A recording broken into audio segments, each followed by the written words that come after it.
Hello everyone, मैं हूँ Ritu Vyas. Welcome to my channel. आज हम आपको बताएंगे कि घर में रखी हुई साधारण सी विक्स से आप किस तरह से बहुत सारी समस्याओं को हल कर सकते हैं। विक्स तो हर घर में रहती ही है। चलिए आज हम आपको बताते हैं कि विक्स का प्रयोग आप किस तरह से कहाँ पर कर सकते हैं। प्रेगनेंसी के बाद यदि पेट पर इस तरह के स्ट्रेच मार्क आ जाते हैं तो आप पर डे उस पर विक्स लगाना स्टार्ट कर दीजिए। आपके स्ट्रेच मार्क धीरे धीरे कम हो जाएंगे। यदि आप पहले बहुत मोटे थे, उसके बाद आप धीरे धीरे आपने अपने वेट को कंट्रोल किया है, तो उसके बाद भी आपकी चमड़ी में स्ट्रेच मार्क हो जाते हैं, तो आप उन सभी जगहों पर विक्स को लगा सकते हैं जहां पर आपको स्ट्रेच मार्क दिख रहे हैं।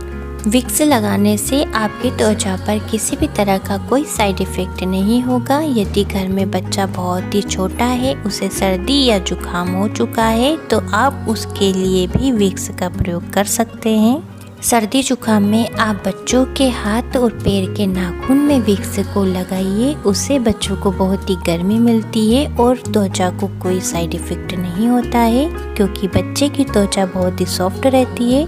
यदि आपको किसी जहरीले कीड़े ने काट लिया है, उसके काटने से आपके शरीर पर इस तरह के लाल निशान हो चुके हैं और स्वेलिंग आना स्टार्ट हो चुकी है, तो आप उस जगह पर तुरंत विक्स को लगाइए।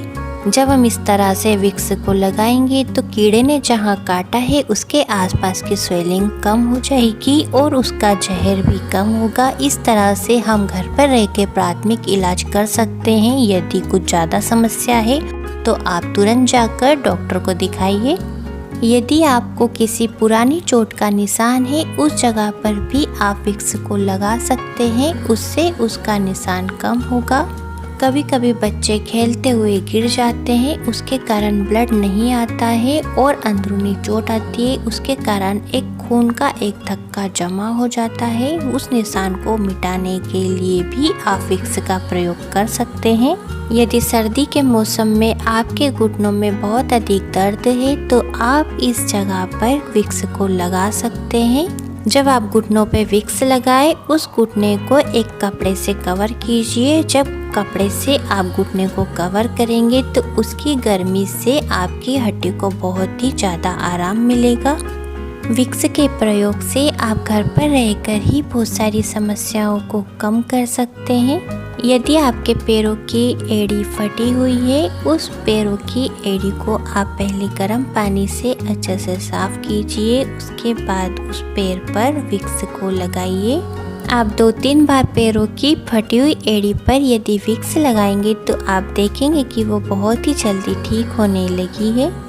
यदि पैरों पर सूजन है, पैरों की सूजन को कम करने के लिए आप विक्स की हल्के हाथों से पैरों पर मसाज कीजिए।